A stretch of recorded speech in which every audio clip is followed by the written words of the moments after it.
Hello, my friends. How are we doing today? Good? Great. I'm happy you're doing good. Not so good, sweetie. What's going on? Let's talk about it. Yeah, sometimes life, it do be like that. It do be like that. I totally agree. But it will get better. It will. I have faith. I'm sending good vibes your way. Okay? Hey y'all, it's me, Jewel. If it's your first time here, thank you so much for coming to hang out with me. And if it's not your first time here, thank you so much for coming back. I surely do appreciate it, let me tell you. But regardless, make sure you take the time to like this video and subscribe to this channel. Help me quit my 9-to-5, please. Thank you. Mwah. Love you. So in today's video, we're doing another installment of Twenteas, but I'm having coffee today because it just matches the mood. So I'm just having a little bit of coffee. Cheers. Go fix yourself a beverage so we can sit down and talk, okay? Even if it's water, you know, that's fine too. You got your drink? Good. Okay. In today's video, I wanted to talk about a couple of things that I have been doing that kind of like has helped me sort of reinvent myself in my 20s, things that I'm learning to do and habits that I'm learning to break now that I'm in my 20s. So let's just go ahead and get started into these tips, tricks, and advice. And if you have any tips, tricks, and advice, please leave them down in the comment section below. I'd love the help because I damn sure don't know everything. You know, I might look put together on this screen, but child. Anyway, so spending is not blasphemy. I've been constantly taught, constantly told, constantly hearing that if you're not a millionaire, stop being a broke. If you don't got $1 million in your bank account, why are you buying a $5 latte from Starbucks, you broke hoe? Go save some money and invest in some stocks. Stop spending your money unless you have Bill Gates status. And that's just not true. Pleasure is an important part of our lives, okay? If you want a $5 latte, please go for it. Just because you're not a millionaire, just because you're not like super rich does not mean that you do not have the right to spend your money that you work for. You're gonna spend all this time at work, all this time and energy working for someone else, and then just like not spend a dime of your own money for yourself. Not getting your hair done, not getting your nails done, not buying the books you want to read, not doing things that just make you happy and fulfilled in life because grind Twitter told you that you need to save your money, save all of your money so you can be a millionaire and retire young. First of all, we could die tomorrow. You could put all your money in your retirement account and wait to save it until you're 62, and you can die at 45 and you will never have touched that money. You might be in the grave like, God damn, sure wish I had that last caramel macchiato from Starbucks. That was a bit morbid, but did you get what I'm saying here? Also, I did the math, okay?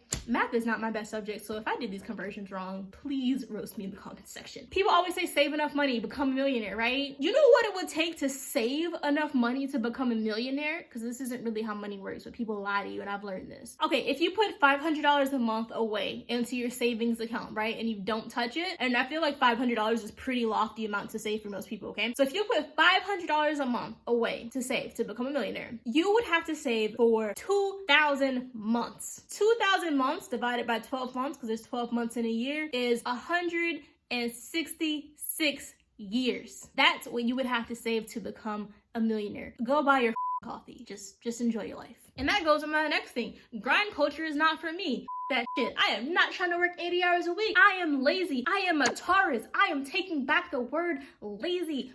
The idea that I need to give up sleep in order to grind. I've done that. I did that in college. And what did that get me? Strep throat 5 times a year because your body needs rest. Humans need rest. Grind culture's fake. I don't believe in it. I'm not saying don't work for your dreams, but I'm saying that grind culture can shut it because I don't believe in it. Can the congregation say amen? It's so ghetto to think that people tell you to work 40 hours a week, come home, care for your household, care for your kids, care for your partner, and then if you're not working on a side hustle, if you're not building your own business from the ground up, lazy. If you're working a 9-to-5 and you're content, lazy. You need your own business. You need 5 sources of income. If you are happy with your 9-to-5, girl, work that 9-to-5 to the day you die. I am happy for you. If you are happy with your small business that isn't a multi-million, billion-dollar company, as long as you are happy and you can sustain yourself, grind culture will keep you mentally,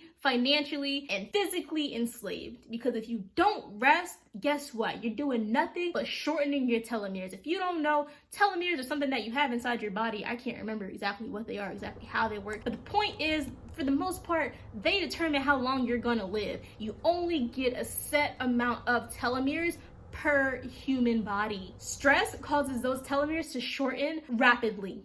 Okay, a lot faster than someone who's not stressed. And guess what, baby? If you keep shortening those telomeres because you're so stressed out trying to catch up with grind culture, you will die. That's just science. That's just science. People who work high-stress jobs have less telomeres than people who do not work high-stress jobs. And that's a molecular biology, period. Next is that the truth is relative for some things. Not everything, but for some things. Like how I just said, grind culture is fake, don't do it. That's the truth for me, honestly. That could be a complete lie for you. Maybe you thrive off of working 100 hours a week. I really don't know. I don't know you, you don't know me. So when you hear all this information on the internet, people giving you advice all the time, that's their truth. 99% of what people tell you is their truth.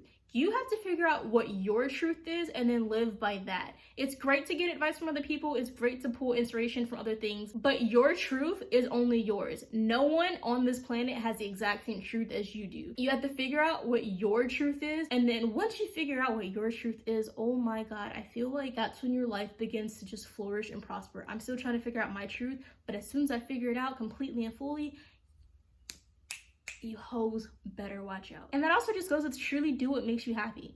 I didn't understand that until honestly very recently in my life. As a kid, I was always like, I need to grow up and I need to be a multi-gazillionaire. What a money reside, what a money reside, what a money reside, what a money reside. Long story short, I do not make a gazillion billion dollars, and I don't want to make a gazillion billion dollars because that's not what makes me happy. I found what makes me happy. Us sitting down, talking, me filming, editing, making content, that makes me happy. If this could just sustain my life, I'm great, I'm good. I do not need to be as big as like James Charles. That's fine. I mean, I like it. Universe, don't. If that's in your plan for me, don't take it away. I love talking to you guys. I love conversing with you guys. I love when you guys comment and I get to comment back. You don't understand, so I'm always telling y'all to comment because I like to talk. A bitch be lonely, okay? Just whatever makes you happy, go out there and do it and be free. I spent too much of my life not being happy and I'm doing a lot better now. Next, you don't have to do something just because you said you would do it. And that's really hard for me because I hate flaky people, right? I don't like when people are being flaky. I don't like when we make plans and then an hour before you cancel. But now that I'm getting older, I kind of get it. I understand sometimes shit just kind of happens. So sometimes you gotta flake. But growing up, I was always told, like, when you say something, you do it, you follow through with it. And that has led me to be in a lot of situations that I don't want to be in, that I don't feel like being in, but I'm in it because I agreed to it 2 weeks ago. I was a different person 2 weeks ago. And now I don't want to do what I'm doing. But I said I was going to do it, so here I am. And that just goes with being happy and knowing what your truth is. So now sometimes, like, if I say I was going to do something 2 weeks ago and it's like the day of, I try to give like sufficient notice. And if I have like a really good reason for not like wanting to do something I said I would do, bitch, I'm gonna cancel. I'm so sorry. I'm gonna cancel in the most respectful way possible. Oh, that's so funny that I have this next tip written down with this like fat cup of coffee. My next tip is caffeine addiction is not cute. Let me explain. When I was in college, I would drink legitimately like 4 cups of coffee, like Starbucks cups of coffee every single day. Mostly because I like the flavor of it, but also mostly because I was trying to push myself to the max. And what does coffee do? It wakes you up. It helps you focus. So I was always drinking coffee so I could stay up late, so I could wake up early and get all my work done. And then I would wonder why I was anxious and stressed and depressed. All of that caffeine is not good for your system. It's really easy to like catch a caffeine addiction. By the time you realize you have a caffeine addiction, it's low-key too late. But you can still revive that. Now I'm up to 1 cup of coffee a day, and that's not even like every single day. You need to actually nourish your body with food and vitamins and minerals and nutrients. Fun fact, I've been finding that out in my older age because I'd be like, my body don't work like it used to when I was only 16. Lord knows what it's gonna work like when I'm 30, but good God. So you actually need to nourish your body. If you're constantly tired and you're supplementing that with coffee, ask yourself why. You might learn something. Next, I've been learning to be more spontaneous. I'm very much a type A person. I need a plan. I need an A, B, C, D, possibly even an E and an F and a G. But life is a lot more fun when everything isn't planned out. So sometimes I don't plan things. Some days I don't plan to do anything. I just wake up and I want to see where the wind takes me, see where my spirit takes me, see where I'm at in that headspace and where I want to go. And it's caused me to live a much more fulfilling and a lot more fun life now that I do that. Now I don't do that every single day. I'm not saying throw precaution to the wind and be completely responsible, but be a little bit more spontaneous. You might find that it's very helpful because for most of my life I was in a very rigid routine. You know, I had school, I had activities, I had homework, but now I have a little bit more free time on my hands, and sometimes you just can't plan everything out, and that's okay. You outgrow people, and that's fine. You outgrow friends, you outgrow family members, you outgrow interests, you outgrow hobbies, and that's fine. You are not tied to the person that you were when you were 15. And sometimes that's really hard to let go of because this is what people know you as, and you kind of are like you're like tethered to that identity for whatever reason. For example, I was a vegetarian for like 5 years, and one day I just really didn't want to be a vegetarian anymore. I wanted some sushi. I remember talking to my partner at the time, and I said, bro, like, I'm so tired of being a vegetarian. Like, you eating that shrimp tempura, I really want some. Like, it looks so good. And he was like, then eat some. And I was like, no, I'm a vegetarian. And he goes, then stop. And I was like, no, like, people know me as a vegetarian. Like, I can't just stop being a vegetarian. And he's like, well, didn't you just start being a vegetarian? You want to eat it, just eat it. And sometimes it's just that simple. And the same thing happens with, like I said, friends and family members. Sometimes you just fall off from friends. Your best friend in high school, I hope you guys stay best friends forever, but people change. And I feel like high school is one of the fakest versions of people. It's one of the most amateur versions of who people really are. Because in high school, you don't know shit about shit. And so maybe by the time you're 25, you and your best friend have outgrown each other because you have completely different interests and you're completely different people from when you guys first met in homeroom in 10th grade.